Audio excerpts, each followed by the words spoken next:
আমাদের সামনে সারি কিন্তু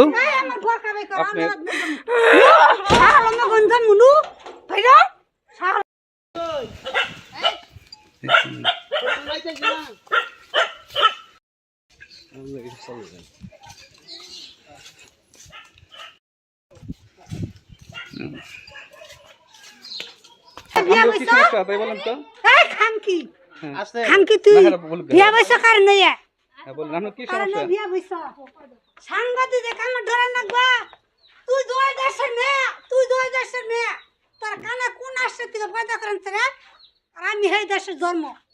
তাই তুই এনে বিয়া বলি হেন আমার ফুবু হরি হেন আমার নুনাস হেন আমার ভাই বউ সবটি আমার হেন অনেকে বলেন আপনি আমরা আমার শত্রু না হ্যাঁ আমার শত্রু না একটু বলেন সমস্যা নাই বুবু দেখছ তুই কি দেখছ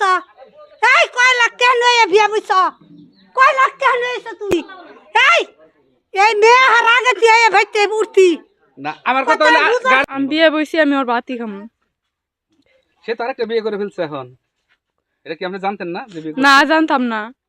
পলাই করছি সে কি দেশে আসছিল না দেশে নাই কি ওটা কি ফোনের মাধ্যমে হ্যাঁ ফোনের মাধ্যমে কথা কই করছি এখন কি চান আপনি আমি ওর সংসার করতে চাই আপনি তো আজকে এই বাড়িতে আসছিলেন কি হয়েছে কি ঘটনা ঘটছে আমার গায়ে হাত তুলছে কাকে কাকে তুলছে আমার আম্মারে সবাই রে আপনার সাথে কি হয়েছিল যদি একটু বলতেন আমি আসছি আমার শালির সাথে আপনার শালি লাগে আমার শালি লাগে 2 বছর যাবত বিয়ে শাদী হয়েছে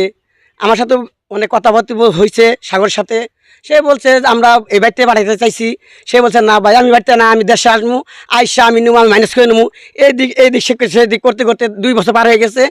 বেশ কিছুদিন আগে 8 দিন আগে আমরা খবর পাইলাম যে আরেকটা মেয়ে নিয়ে আইছে মেয়েটা আসার পরে হয়তো মায় মাদুরা বলে এই কাবিন কথা থেকে বিয়া বাড়াইতেছে তখন আমরা খবর পাইয়া আমি আমার শালি আর গ্রামবাসী 2-4 জন হ্যাঁ আরেকবার আইসা তখন রাত্রে আসছিলাম আইসা এখানে এই গ্রামের গণ্যমান্য মায় মাতবর আইছিল এই যে ফজলুল মাতাব্বর আসছিল সে সুন্দর ভূমিকা পালন করছে সবার সাথে সুন্দরভাবে কথাবার্তা বলছে তারা বলছে যে না যে একটা মেয়ে বউ থাকতে আপনারা যাই না শুই না ছেলে মানুষ সে 2টা ভুল করতে পারে 5টা ভুল করতে পারে সে দেশে না কিন্তু আপনারা যাই না শুই না যে আপনারা জানেন যে এই মেয়েটা বিয়ে হয়েছে কাবিন হয়েছে আপনাকে বউ কোনো সাহা সিটা হয় না কোনো কিচ্ছু নেই যাই না হয় না আমার কথা এই কামটা কেমন করালেন ফজলুল মাতাব্বর খুব ভালো ভূমিকা পালন করছিল বেশ বলছিল যে এই 2-4 দিনের ভিতরে বা 2-4 দিনের ভিতরে একটা মীমাংসার ভিতরে বা যেটাই করে আমরা করবো এই বেলা আমাকে বিদায় দিছিল আমরাও গেছিলাম গা আজকে 1-2 করতে করতে 5-7 দিন হয়ে যাওয়ার পরে তারা কোনো পদক্ষেপ বা আমার শালিগঞ্জ আছে না কোনো কোনো কোনো বিচার শাসে কোনো আইন ক্ষেত্রে আছে না তো আমরা নিয়ে আসছিলাম আমার গতর হাত দিচ্ছে আমার শালির হাত মারছে সাগরের মা তার প্রতিবেশী 2-1 মারছে আমার খালা শাশুড়ি মারছে আমার শালির মারছে সবার নির্যাতন করছে এখন আমরা ন্যায্য বিচার চাই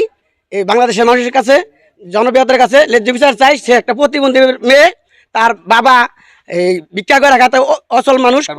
তার বাবার নাম মোহাম্মদ আবুল হোসেন কানা বাড়ি হলো নওপাড়া কানা মানুষ তার মেয়ে সুস্থ বিচার চাই জনসাধারণের কাছে জনজোয়ারের কাছে গণপতি বাংলাদেশ সরকারের কাছে এই বিষয়ে কি আপনারা কোনো মামলা টামলা করছেন এই বিষয়ে আমরা কোনো মামলা মোকদ্দমা করি নাই যেহেতু ফজলুল মাতাব্বর সে একটা দায়িত্ব নিয়েছিল যে এটা আমরা বৈশা অভিভাবক আউলেবাদ এবং কি মরিচা বাইক পাড়া সবাই মিলা বৈশা যেটা সুস্থ বিচার পাবেন এই বিলে আমাকে বিদায় দিয়ে দিছিল আমরা আমাদের শালির আমরা এখানে গেছিলাম না যেহেতু আমার বাইরা নাই ছেলে দেশে নাই বিদেশ থাকতে 2 বছর আগে এক বিয়ে করলো আবার প্লাস আবারও এই ফোনে আরেক বিয়ে করলো এই কারণে আমরা শালির রাইখে গেছিলাম না এটা সুস্থ বিচার চাই আপনাদের কাছে জনগণের কাছে এলাকাবাসীর কাছে মায়ামদের কাছে অচল মানুষ প্রতিবন্ধী মানুষ নিরহ মানুষ আপনারা সবাই এর সুস্থ বিচার কামনা করি এই বলে আমার কথা শেষ করছি আমাকে আপনাদের সাথে কি করছে এই বাড়িতে আসার পর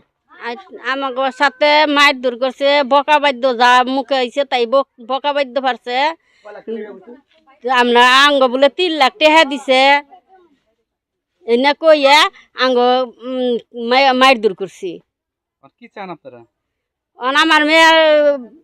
1 টাকা নারী কি চায় যে তার সংসারটা ভাঙুক যে ভাইলে থাকে